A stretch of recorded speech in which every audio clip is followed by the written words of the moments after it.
And on to module 4, get resourceful. That's one of our characteristics we need to develop instead of finding excuses why we can't because we don't have the facility, we're stuck at home, blah, blah, blah. We need to change that and develop some resourcefulness. What resources do I have?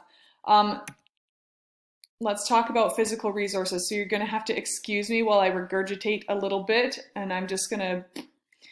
Okay, things you can use. Do you have stairs in your home? I've uploaded a link to some beginner stair workouts in the course content. Do you have an open concept house with a long hallway, or do you have a big dining room? You could go around the dining room table, or like my house, it kind of goes around a central point. I could go through the living room and the office, and then the kitchen and the hallway. And you can use your long hallway or your continuous flow concept to do. You could do lunges with twists down one side through the kitchen and the hallway, and then you could do jump squats through the entryway in the living room, and then you could do the inchworm around the other side, walk on your tippy toes and make your calves burn the other way, do the Spider-Man crawl, and you could make your own workout routine that you could do around your home. I have links to these workouts I just spat out at you. They're in the course content. Go take a look. Do you have an agility ladder or tape you could put on the floor to do an agility workout? I, again, see the course content for the link. Do you have a skipping rope? See the course content. Do you have fitness equipment already, like a stationary bike or yoga ball or resistance bands, etc., etc.? Do you have things that you could use already? And you could Google ways to work out with these things. Can you go outdoors, even if it's winter? Do you have ice cleats? Do you have a jogger stroller you can put your child in and you can get your workout in with him or her? Those are my shoes, and these are the ice cleats. They're called Yak Tracks. Those are what I bought to go outdoor running even when it's icy. And they worked great. I never once felt like I was going to slip. Do you have hills close to your home? Could you go out and run hills or walk hills? I have a friend who's in bodybuilding contests, and she walks hills, and that's what she does to burn some calories and to get her leg muscles toned. She says it's great, and she just walks hills along with other things, but that's how she gets her legs burning. Do you have rollerblades or do you have skates, and is there an outdoor rink? Get your friends together and go play some pond hockey to burn some calories the fun way. Do you have a pedal bike and a bike trailer? Throw your kids in there and get your leg workout in. Or I love workout DVDs. I've purchased a couple different programs. I love T25. That's been my go-to since I've had kids. It's 25 minutes. Totally intense workout. They have a modifier to follow for low impact. It's a Shaun T workout. And this isn't in there because I just thought of it. But you see people working out on playground equipment all the time. How cool is that? Or maybe you're close to a high school and they have a running track on their grounds. But those are just a couple more ideas. Again, there's links in the course content, and what I don't have for you, you can go and Google or YouTube ways to work out with any of these things. Get resourceful. Think about what you do have that we can use to get fit and get active, and let's use it and get to work. The next resource we're going to talk about, how much time can I give? I'm going to say typically maybe shoot for 30 minutes a day. That would probably be ideal. But even if you feel like you don't have that much, 10 or 15 minutes is better than nothing. Or modify it to fit in your personal schedule. My sister, who is fit as a fiddle, she decided she couldn't do half-hour a day. That didn't work for her. But what she could do is squeeze 1 hour in every second day. And so that's what she does, and that works for her.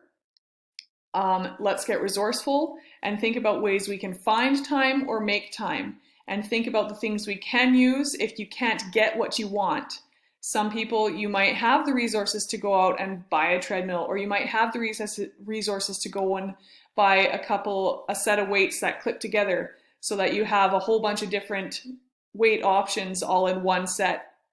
You'll have to go to the store and see what I mean.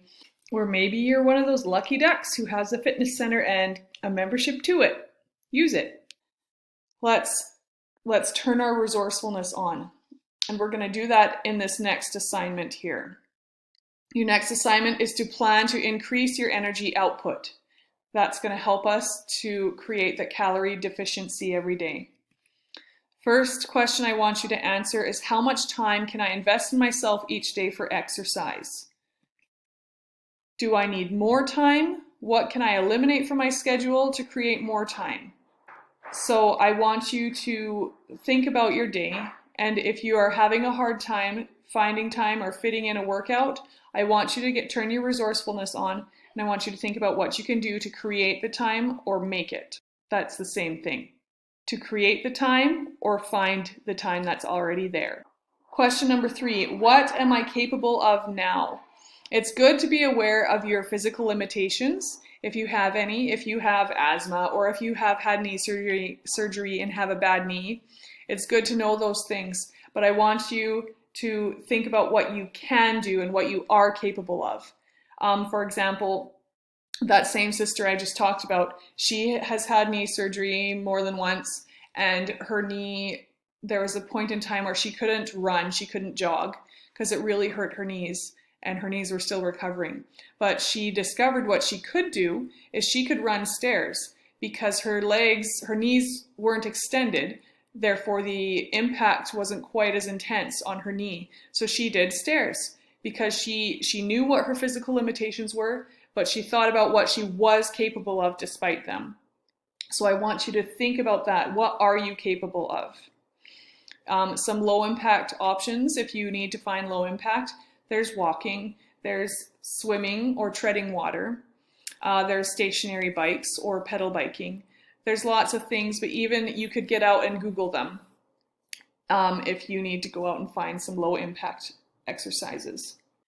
It's also good to think about what you are already capable of, as in, can you already run for 15 minutes? Or are you already capable of doing 10 push-ups in a row? Think about the level of your physical fitness right now, so you know where your starting point is and where to build from. Question number 4, I want you to answer. What physical resources do I have, and are there any you want to acquire if you can? If there's something you want to get, like maybe you want to try Insanity or T25 or P90X or get some Jillian Michaels DVDs or whatever, I want you to think about what you'd like to try if you have the resources to go out and get something new. Question number 5, make a plan to increase your energy expenditure. That means how much calories you're burning, okay? And the things I want you to think about when you make this plan is how much cardiovascular versus muscular would you like to get in. Keep in mind the things I taught you in Module 1, the basic principles and how to avoid plateaus. Are there some activities you like more than others? Keep that in mind when you're making your plan, your workout plan. I was listening to a podcast. I will also put the link in the course content because I thought it was great. But a podcast with Rob Beams. He's a fitness trainer for athletes, professional athletes, and he was talking about how if you like to pogo stick, get on the pogo stick and burn the calories on the pogo stick. P.S. Have you ever tried to pogo stick? It is really hard. But is there something you like that you can do? And you're not always going to like your workout. Sometimes it's just something we just got to get up and do. And in upcoming modules, I will teach you the tools that I use to make sure that I followed through with my plans. But if there's something you like to do, why don't you go ahead and do that first to burn your calories?